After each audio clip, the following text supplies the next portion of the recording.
ಚಿನ್ನ ಚಿನ್ನ ಅಂತ ಮುಗಿಬೀಳುವ ಮಹಿಳೆಯರೇ ಈ ಸ್ಟೋರಿ ನೋಡಿ.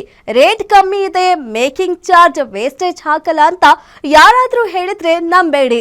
ಯಾಕಂದ್ರೆ ಸಿಲಿಕಾನ್ ಸಿಟಿಯಲ್ಲಿ ವಂಚಕರು ಆಕ್ಟಿವ್ ಆಗಿದ್ದಾರೆ. ಮದುವೆಗೆ ಅಂತ ಚಿನ್ನ ಖರೀದಿಸಲು ಹೋದ ವ್ಯಕ್ತಿಯೊಬ್ಬರಿಗೆ 2 ಕೋಟಿ ರೂಪಾಯಿ ಉಂಡೆನಾಮ ಹಾಕಿದ್ದಾರೆ. ಈ ಕುರಿತ ಕಂಪ್ಲೀಟ್ ಡೀಟೇಲ್ಸ್ ಇಲ್ಲಿದೆ ನೋಡಿ. ಮಹಿಳೆಯರೇ, ಚಿನ್ನ ಖರೀದಿಗೂ ಮುನ್ನ ಸ್ವಲ್ಪ ಯೋಚಿಸಿ. ರೇಟು ವೇಸ್ಟೇಜ್ ಕಮ್ಮಿ ಅಂತ ಆಸೆ ಪಟ್ರೆ ಅಷ್ಟೇ ಕತೆ. ಬೆಂಗಳೂರಿನಲ್ಲಿ 2 ಕೋಟಿ ರೂಪಾಯಿಯ ಗೋಲ್ಮಾಲ್. ಬೆಂಗಳೂರಿನಲ್ಲಿ ನಯವಂಚಕರು ಅಮಾಯಕರ ಹಣಕ್ಕೆ ಕನ್ನ ಹಾಕ್ತಿದ್ದಾರೆ. ಚಿನ್ನದ ಬೆಲೆ ಇಳಿಕೆಯಾಗಿದೆ, ವೇಸ್ಟೇಜ್ ಕೂಡ ಕಡಿಮೆ ಮಾಡಿಕೊಡ್ತೀವಿ ಅಂತ ನಂಬಿಸಿ ಕೋಟ್ಯಾಂತರ ರೂಪಾಯಿ ವಂಚಿಸಲಾಗಿದೆ. ಸರ್ಜಾಪುರದ ನಿವಾಸಿ ಪುನೀತ್ ತಮ್ಮ ಮನೆಯ ಮದುವೆಗಾಗಿ ಚಿನ್ನ ಖರೀದಿಸಲು ಪ್ಲಾನ್ ಮಾಡಿದ್ರು. ಇದನ್ನೇ ಬಂಡವಾಳ ಮಾಡಿಕೊಂಡ ಪುನೀತ್ ಅವರ ಸಂಬಂಧಿ ಸವಿತಾ ರೆಡ್ಡಿ ನನಗೆ ಗೊತ್ತಿರುವ ಜ್ಯುವೆಲರಿ ಶಾಪ್ ಇದೆ, ಅಲ್ಲಿ ವೇಸ್ಟೇಜ್ ತುಂಬಾ ಕಮ್ಮಿ ಬೀಳುತ್ತೆ ಅಂತ ನಂಬಿಸಿ ಪಂಗನಾಮ ಹಾಕಿದ್ದಾರೆ. 2 ಕಾಟನ್ ಬಾಕ್ಸ್ ಅಲ್ಲಿ, 1 ಕಾಟನ್ ಬಾಕ್ಸ್ ಅಲ್ಲಿ 90 ಲಕ್ಷ, ಇನ್ನೊಂದು ಕಾಟನ್ ಬಾಕ್ಸ್ ಅಲ್ಲಿ 90 ಲಕ್ಷ, ಒಂದು ಬ್ಯಾಗ್ ಅಲ್ಲಿ 20 ಲಕ್ಷ. ಇಷ್ಟು ದುಡ್ಡು ಒಳಗಡೆ ತಗೊಂಡೋದ್ಮೇಲೆ ಒಂದು ಗಂಟೆ ಆದ್ಮೇಲೆ ಹೊರಗಡೆ ಬರ್ತಾರೆ. ನಾನೇ ಅವ್ರು ಎಷ್ಟೊತ್ತಿಗೂ ಹೊರಗಡೆ ಬಂದಿಲ್ಲ ಅಂತ ಹೇಳ್ಬಿಟ್ಟು ಕಾಲ್ ಮಾಡ್ತೀನಿ. ದುಡ್ಡೆಲ್ಲ ಕರೆಕ್ಟ್ ಆಗಿದೆ ಏನೋ ಅಂತ ಕೇಳಿದಾಗ ಸವಿತಾ ಅವರೇ ಹೇಳ್ತಾರೆ ದುಡ್ಡೆಲ್ಲ ಕರೆಕ್ಟ್ ಆಗಿದೆ ಅಂತ ಹೇಳಿ. ಅದಾದ ನಂತರ ಅವರು ಹೊರಗಡೆ ಬಂದ್ಮೇಲೆ ಅವ್ರೇನ್ ಹೇಳ್ತಾರೆ, ಒಂದು ಊಟ ಮಾಡ್ಕೊಂಡು ಬಂದ್ಬಿಡಿ, ಮಧ್ಯಾಹ್ನ 3:30 ಹಂಗೆ ಅವ್ರು ಸಿಗ್ತಾರಂತೆ, ಆಮೇಲೆ ಬೇಕಾದ್ರೆ ನಾವ್ ಇದ್ ಮಾಡ್ಕೊಳ್ಳೋಣ ತಗೊಳ್ಳೋಣ ಅಂತ ಹೇಳಿದ್ರು.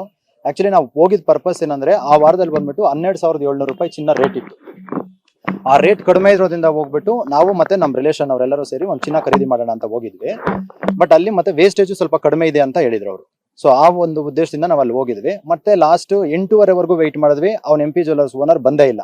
ಮಾರ್ಚ್ 27ರಂದು ಸವಿತಾ ರೆಡ್ಡಿ ಜೊತೆ MP ಜ್ಯುವೆಲರ್ಸ್ಗೆ ಹೋಗಿದ್ದ ಪುನೀತ್ 2 ಕೋಟಿ ರೂಪಾಯಿ ಹಣ ನೀಡಿ ಚಿನ್ನದ ವ್ಯಾಪಾರ ಮಾಡಿದ್ರು. ಆದ್ರೆ ಹಣ ಪಡೆದ ಮಾಲೀಕ ಇಂದ್ರಚಂದ್ ಮಾರನೇ ದಿನ ಬಂದು ಚಿನ್ನ ಒಯ್ಯುವಂತೆ ತಿಳಿಸಿದ್ದ. ಮರುದಿನ ಪುನೀತ್ ಅಂಗಡಿಗೆ ಹೋದಾಗ ಇಂದ್ರಚಂದ್ ಉಲ್ಟಾ ಹೊಡೆದಿದ್ದಾನೆ. ನಾನು ಸವಿತಾ ಜೊತೆ ಮಾತನಾಡಿದ್ದೇನೆ, ನೀನು ಹೋಗು ಎಂದು ಪುನೀತ್ನನ್ನ ಕಳಿಸಿದ್ದಾನೆ. ಇತ್ತ ಸವಿತಾಳನ್ನ ಕೇಳಿದ್ರೆ ಆಕೆ ನನಗೇನೂ ಗೊತ್ತಿಲ್ಲ, ಅವರನ್ನೇ ಕೇಳು ಅಂತ ಜಾರ್ಕೊಂಡಿದ್ದಾರೆ. ಸರಿಯಾಗಿ ಉತ್ತರ ಕೊಡದೆ ನೀನು ಕೊಟ್ಟಿರುವುದು ಮಾವಿನಕಾಯಿ ತುಂಬಿದ ಬಾಕ್ಸ್ ಎಂದು ಹೇಳಿ ಕಳಿಸಿದ್ದಾರೆ. ಇವರಿಬ್ಬರ ಕಳ್ಳಾಟ ಅರಿತು ಪುನೀತ್ ತಾನು ವಂಚನೆಗೆ ಒಳಗಾಗಿರುವುದು ಗೊತ್ತಾಗಿ ಪೊಲೀಸರ ಮೊರೆ ಹೋಗಿದ್ದಾನೆ. ಈ ಗೋಲ್ಡ್ ಶಾಪ್ ಮಾಲೀಕ ಇಂದ್ರಚಂದ್ ಅಂತಿಂತ ವ್ಯಕ್ತಿಯಲ್ಲ.